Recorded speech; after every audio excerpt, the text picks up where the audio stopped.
Hello, and welcome to Open Doors Metropolitan Community Church in Seoul, Korea.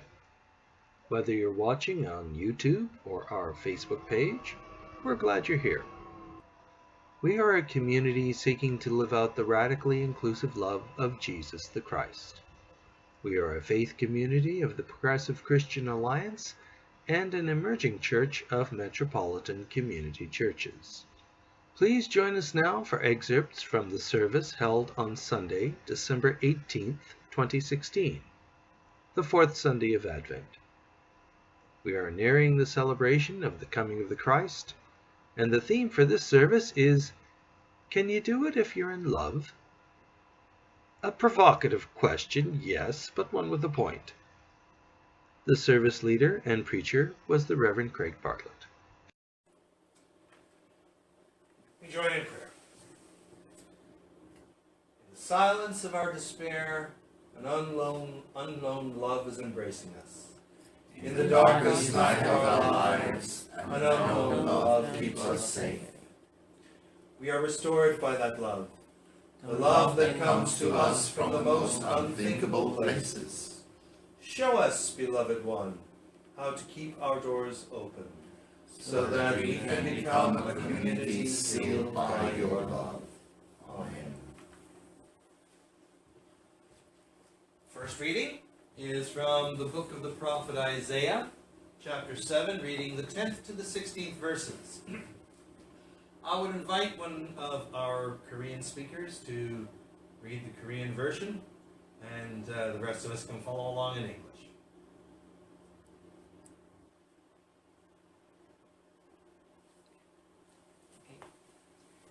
주님께서 아하스에게 다시 말씀하셨다.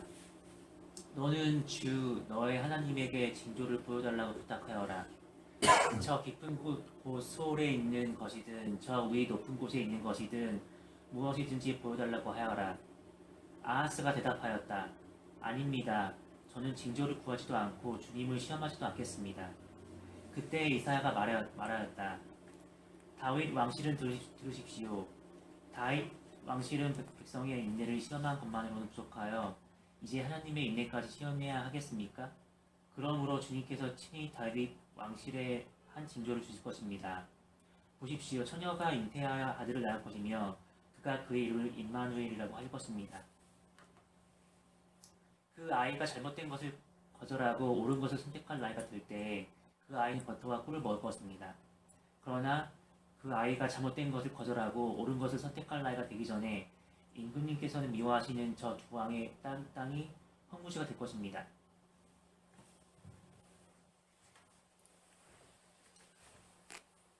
The Gospel comes from the Gospel according to Matthew, chapter 1, beginning to read at the 18th verse, reading to the 25th verse.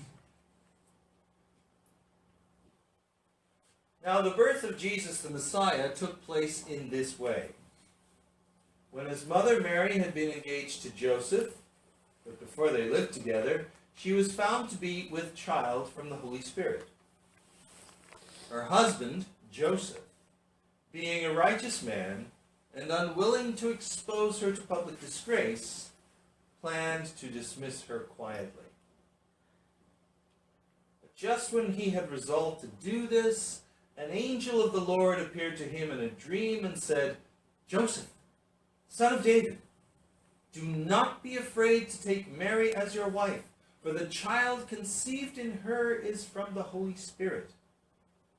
She will bear a son, and you are to name him Jesus, for he will save his people from their sins.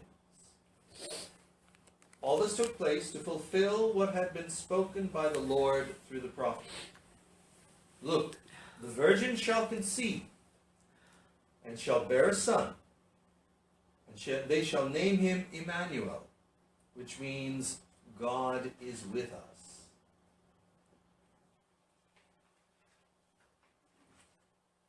When Joseph awoke from sleep, he did as the angel of the Lord commanded him. He took her as his wife. But he had no marital relations with her until she had borne a son, and he named him Jesus. As some of you may be aware, even though I'm pastor of this congregation and I'm working towards having my ministry acknowledged within metropolitan community churches, officially recognized, that is, my original ordination rests with the Progressive Christian Alliance, which is the first group that we have been affiliated with. And just recently I became the regional servant leader for Korea and Asia with the PCA. It's more just a title than anything else, but it looks good on the CV. But anyway, as such, I participate in our Facebook group. We have a person in this group whom I must admit it seems to be anything but progressive.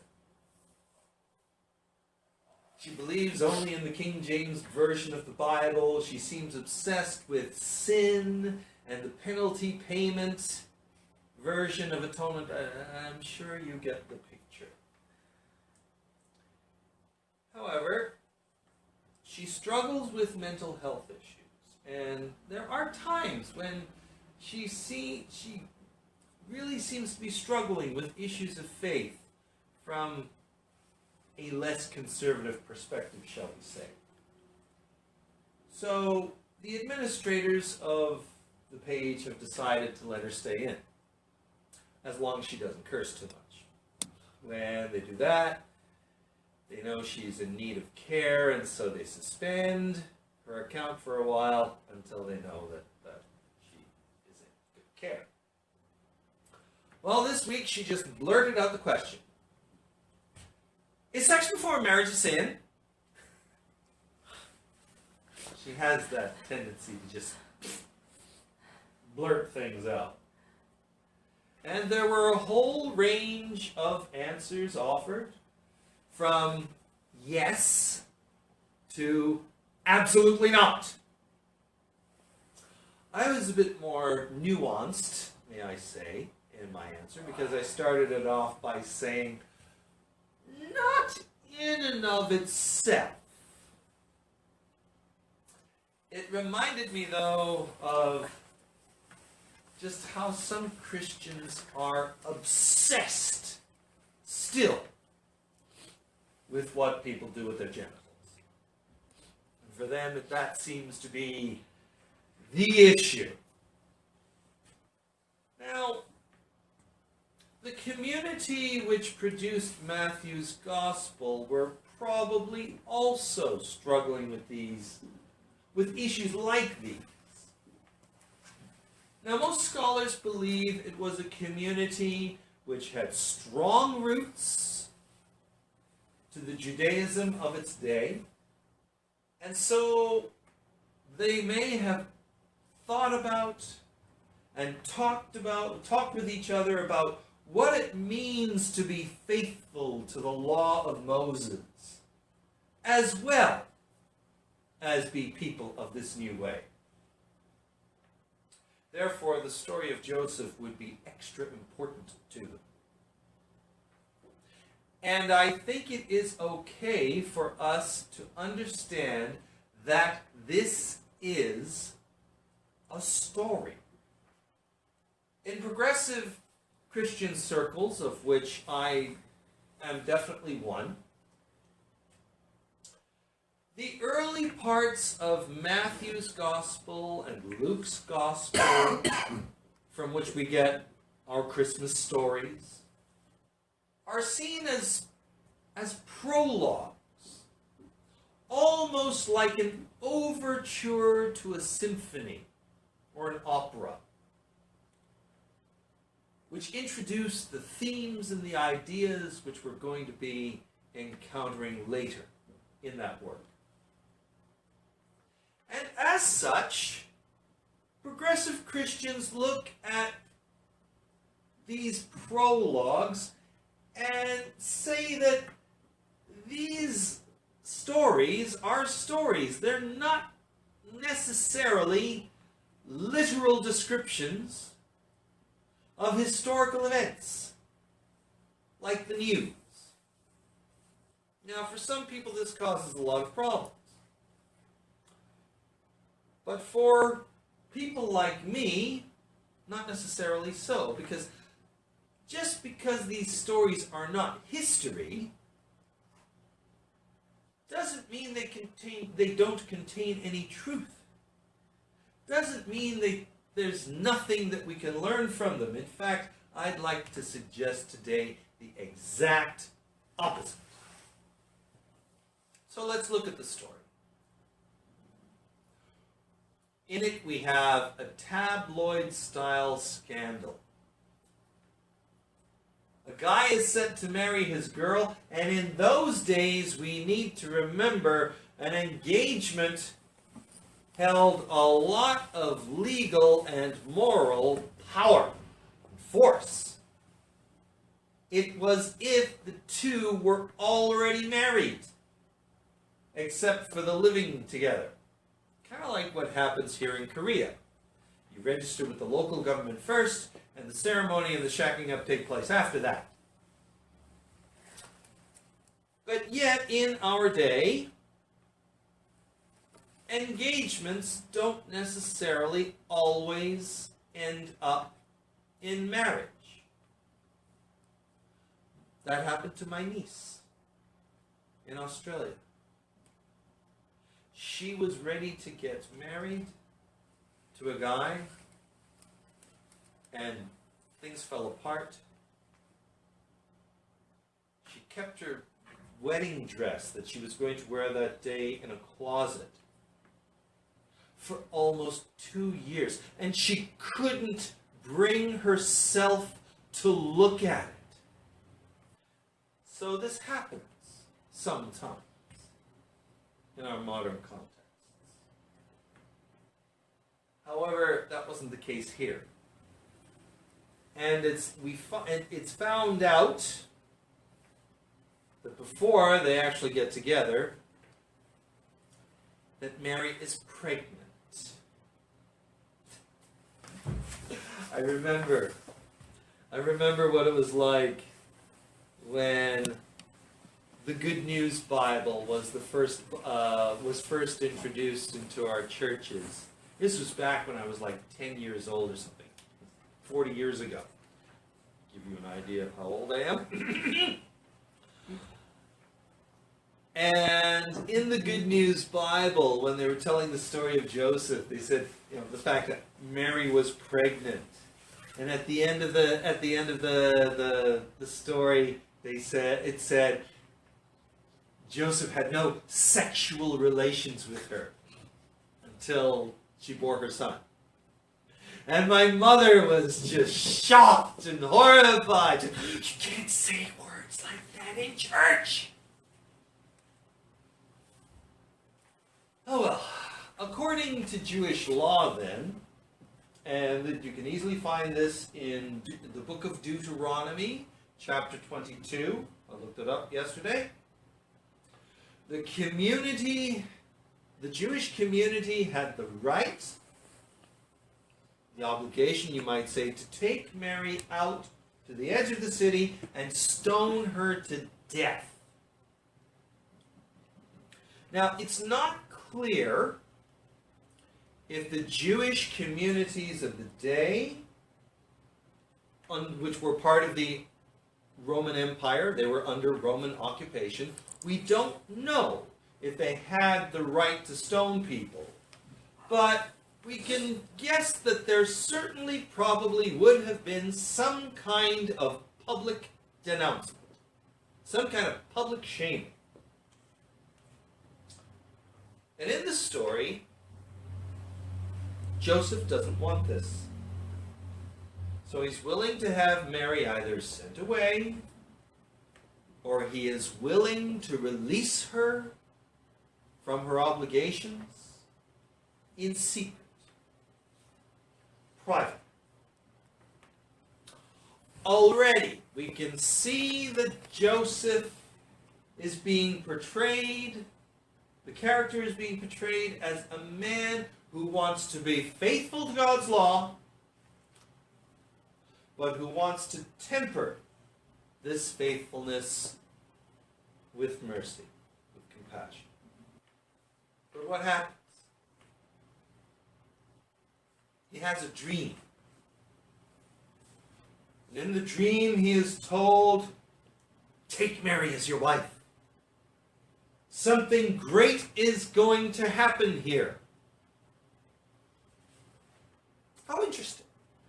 Just like the Joseph of an earlier era, hint, hint, book of Genesis, hint, hint, hint, hint.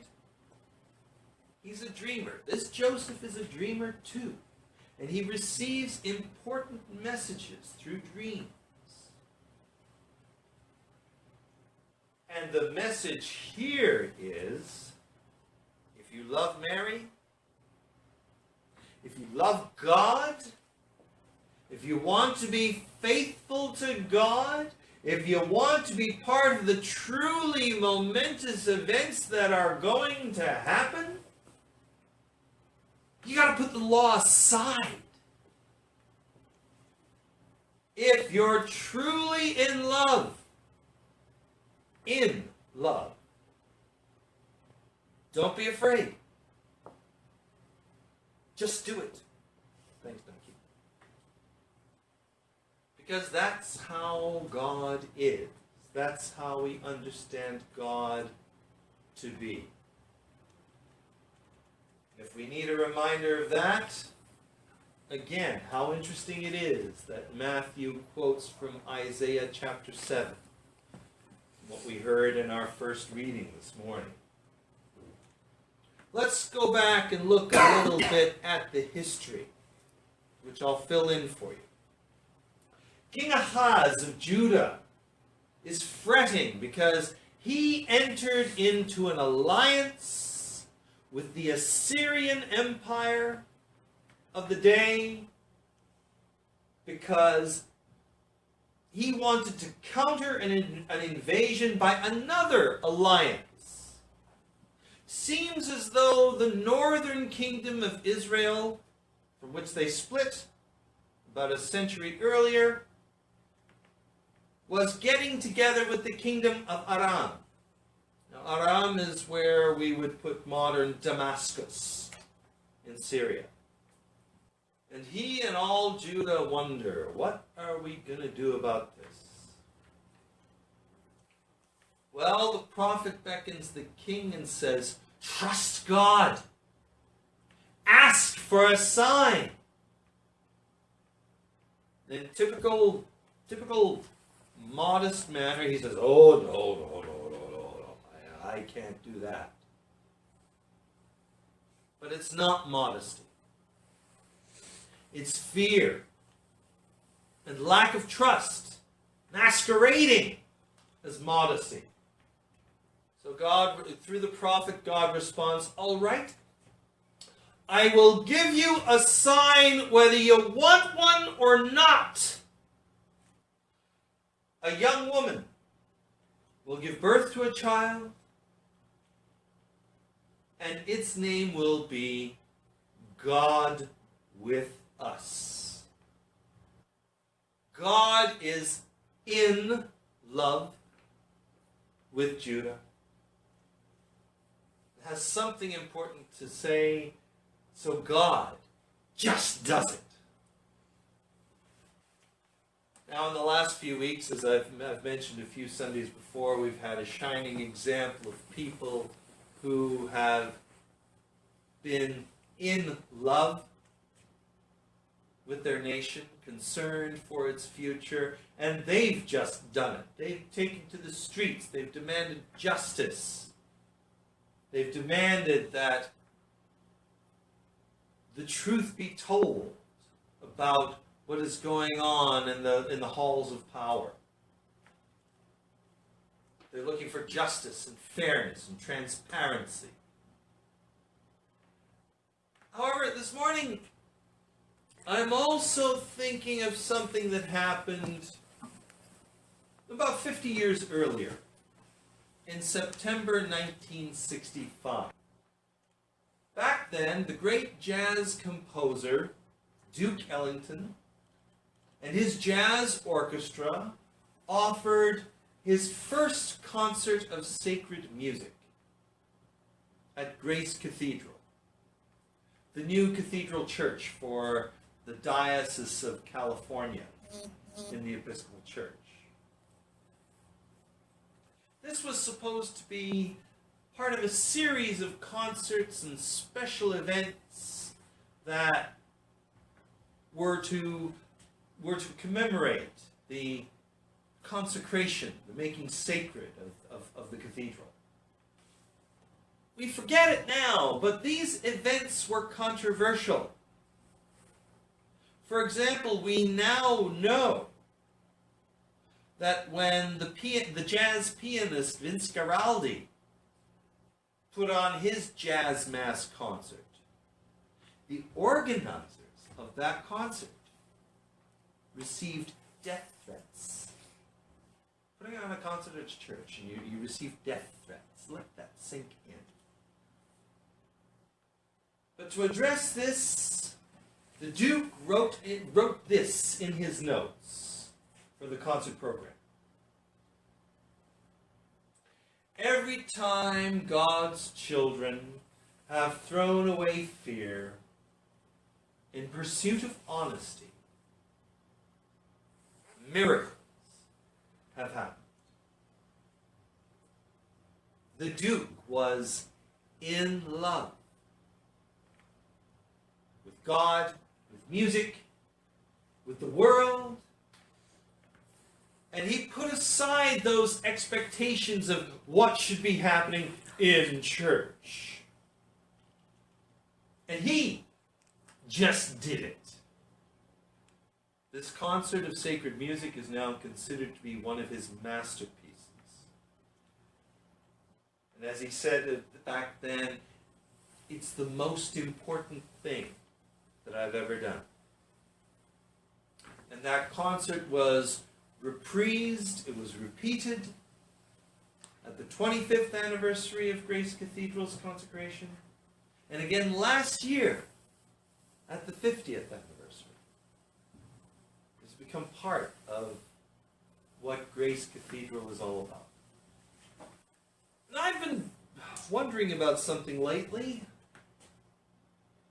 If we were to do something like this, as many of you may be aware, every once in a while we get the occasional voice in our congregation asking about what we're going to do for other people. What are we going to do for social justice? What are we going to do for the poor? What are we going to do for the homeless and things like that? Now, at times, these voices are those who are motivated, I'll say it out loud, by fear. And they're frightened by the witness, the sometimes very public witness we make for the inclusion of sexual minorities in the society. It's a veiled plea that we as a congregation stay in the closet, that we don't rock too many boats, that we're not perceived as getting, that we're not getting too political. However, I sometimes wonder what it would be like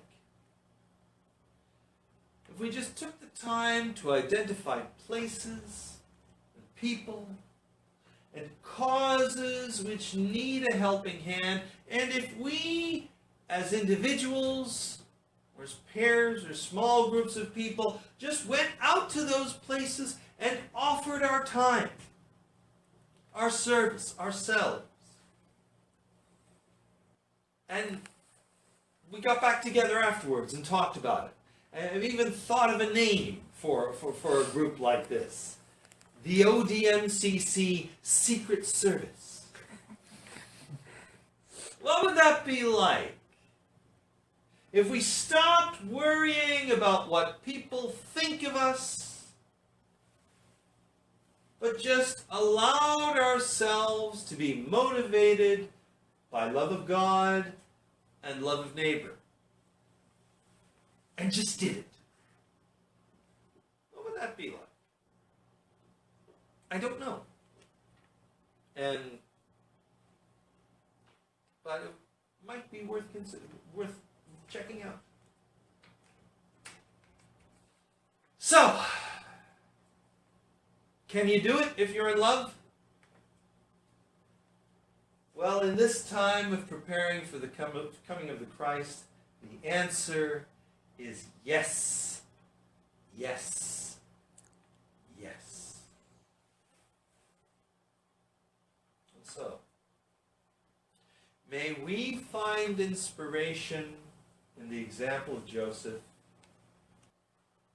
May we be able to put aside our concerns or others' concerns for what is proper and what is decent, and to center ourselves, to allow ourselves to be centered in the love of God and others, and to go and do.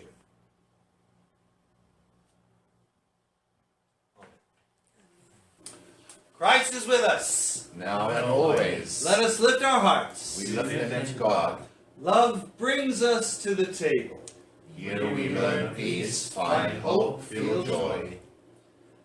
Amazing God, we thank you for your love that calls us to this place and time and fills us with your abundant grace. Your love knows no bounds. Our thanksgiving knows no end.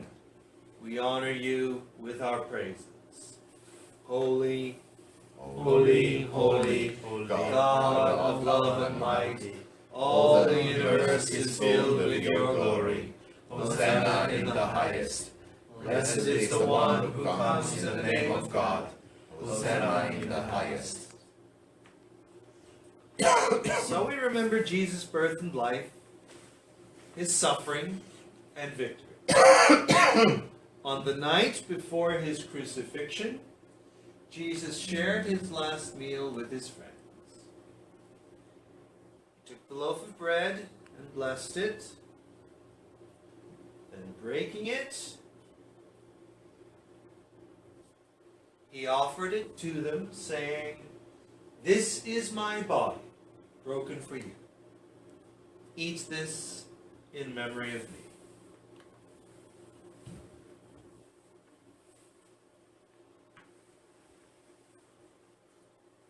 After the meal, he took the cup of wine,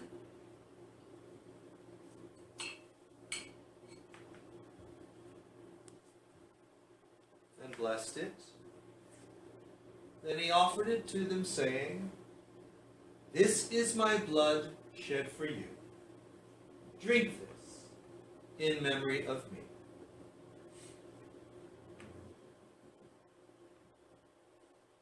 So God, we eat and we drink and we remember, with hope and joy in the new life which comes in your reign. Bless this table, O God, as we gather to receive your gifts.